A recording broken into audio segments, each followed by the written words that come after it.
I don't even know what to say. I don't know what to say, man. This how we had a 13-point lead with 6.5 minutes to go. 13-point lead with 6.5 minutes to go. And it was Jokic time and time again. You got a Jokic three at the top of the key, cut it to 10. Jokic hit a free throw, cut it to 7. Jokic hit another free throw, cut it to 8. Jokic hit 2 free throws, cut it to 7. Jokic hit 2 free throws, cut it to 6. Cut it to 7. Jokic hit a floater over Caruso in the paint. Why is Caruso guarding him? Cut it to 4. Jokic hit a 3 at the top of the key, cut it to 1. Jokic hit 2 free throws, cut it to 1. And then Aaron Gordon ultimately games us with 2.8 seconds left on the clock. I am sick to my stomach.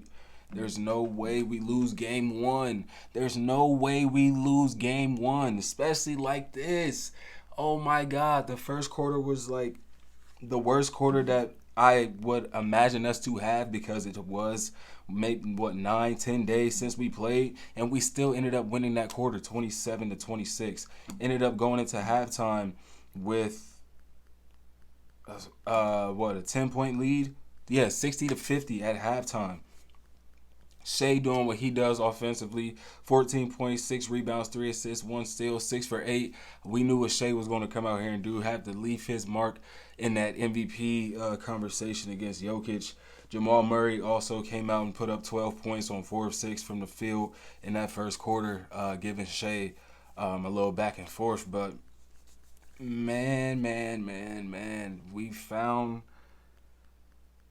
we had an amazing game defensively all game, regardless of the fouls that Hartenstein and Chet Holmgren picked up. Both of them nearly fouling out. 3 fouls in the first half for both of them. Oh my gosh. There's no way we lose this game. Caruso,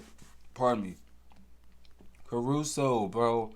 The way that he played in this game, I just knew we're shutting it down. Like none of that's happening. Jamal Murray, like I said, had 12 points in that first quarter. He didn't really score much until the back end of that fourth quarter. There was no consistency from Aaron Gordon, it was up and down for Aaron Gordon throughout the game, getting a couple finishes here and there. Michael Porter Jr. didn't really give them much. When you think about in that first half, the defense that we played on the Denver Nuggets, their starters outside of Murray and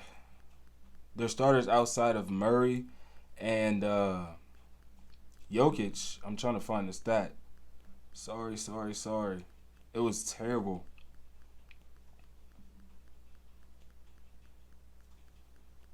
Oh, my gosh.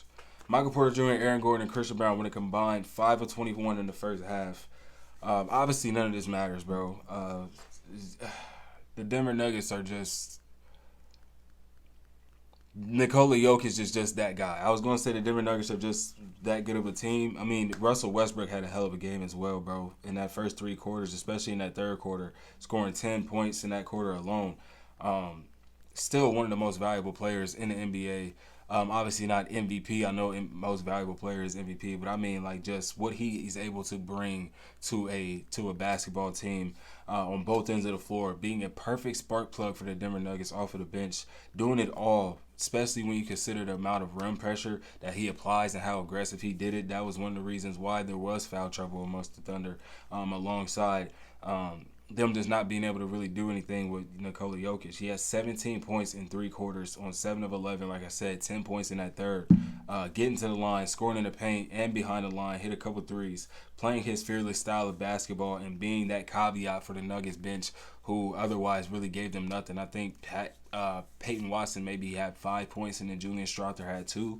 But other than that, the Nuggets bench really gave them nothing. But like I said, all this really even means, it really means nothing because we were still somehow able to lose this game. They had to go on a 17-8 run, cutting a 12-point lead to 5 going into the fourth. Shea on the bench in the first 3.5 minutes, but we were able to extend that lead to as much as 12 with J-Dub leading that charge, finally making an impact offensively. where he struggled for a majority of that first half, even through the third quarter as well. 4 for 11, but doing all the intangibles everywhere else. 10 points, 5 rebounds, 3 assists, 2 steals, and a block.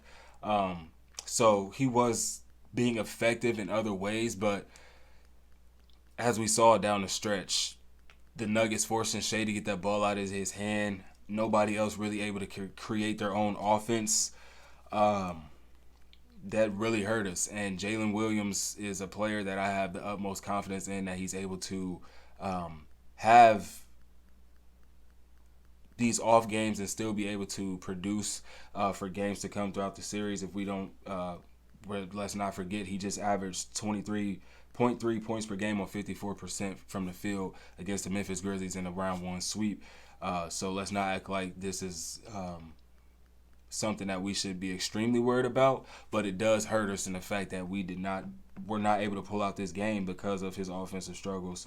When it came down to it in the clutch, just 5 of 20 for the game. That is not acceptable. 2 of 9 from deep, 16.7 rebounds, 4 assists, a couple steals, and a couple blocks. I mean, even Chet Holmgren, 5 of 11.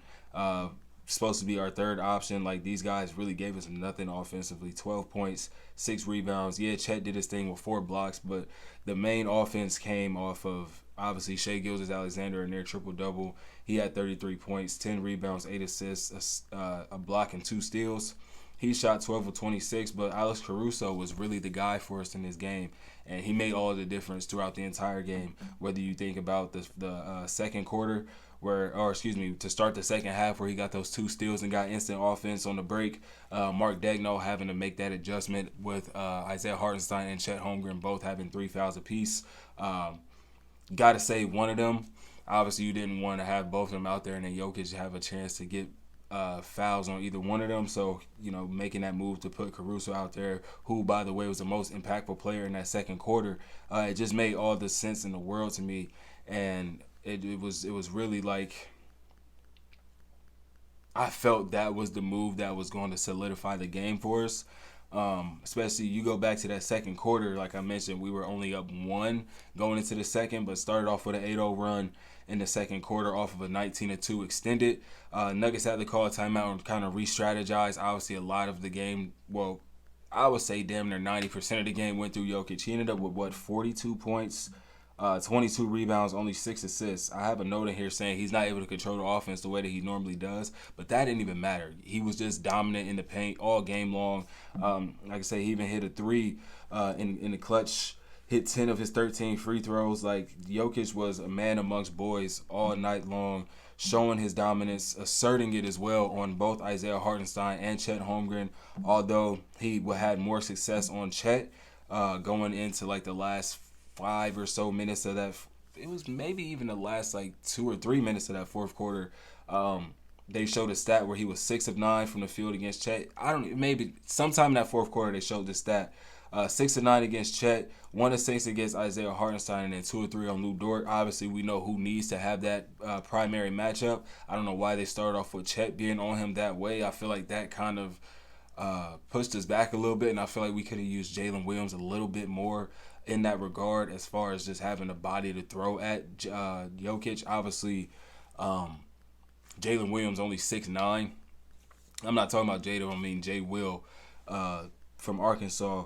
Obviously, he's only 6'9", 6'10", so it's not that much of a resistance for Jokic. We saw what he was doing with Isaiah Hartenstein just physically, but it's you're not getting that many fouls on 2 starters. Isaiah Hartenstein and Chet Holmgren are legit starters for our team, and I thought at one point in that third quarter that Chet picked up his 5th foul, and I was like, no, my gosh, like this is tragic. Like, we cannot afford that. So, I just, man, I don't even know what else to say, man. I really don't know what else to say. Like, I have notes here that don't really even matter because of the game that Jokic was able to put together, because of the fourth quarter in that last 6.5 minutes that the Nuggets were able to piece together. Like, they ended the game on a 19-6 run. I cannot believe we were not able to get that ball into Shai Gilgeous-Alexander in that last, 10.7 seconds after Aaron Gordon hit those free throws. if I'm being real, where I feel like we lost the game, numerous places in that fourth quarter, really. But what really lost the game for us, in my opinion, was the fact that they still chose to foul after Shea got that dunk. We went up 119 and 116 off the inbound, clean. Nobody in the paint, easy dunk. Jokic is not on the floor. They get the inbound to Aaron Gordon. Yeah, they get the inbound to Aaron Gordon, and Alex Caruso immediately fouls him. Jokic is able to check back into the game. I would have made them, because they had one. I think no, that was their last timeout. Otherwise, they would have called the timeout and got Jokic on the floor. They had no timeouts left, and they still chose to foul with Jokic on the bench. There's no way in hell I am choosing to foul, and Jokic has the chance to come back in the game, because you know that's exactly what they're trying to do. They're trying to make sure Jokic can find a way to get back into the game, and you just gave them the free opportunity. I don't know if that was a call by Degno. Like, I don't know why teams are so afraid of allowing teams to play basketball. Just play basketball, and whatever happens, happens. But when you go and do that free throw game, and you're trying to, like, you're essentially it's free throws. It's free attempts at making points, giving points away, essentially. And they go and knock down both of them. Aaron Gordon hits both of his free throws. It's now a 1-point game. 10 seconds on the clock. We can't get the ball in the Shea, and the ball gets to Chet, who was 2 for 2 at the time from the line, but ended up going 0 for 2. Still a 2-point game at this point. Or excuse me, 1-point game at this point. 119 to 118. Obviously, they get the rebound, and Aaron Gordon cashes out for 3.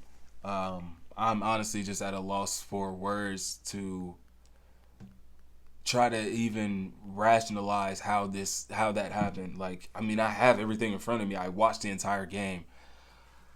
It's frustrating. It's really, really, really, really, really frustrating, especially when you consider this team just went to 7 games with the Los Angeles Clippers. There's no way in my mind we should have lost this game.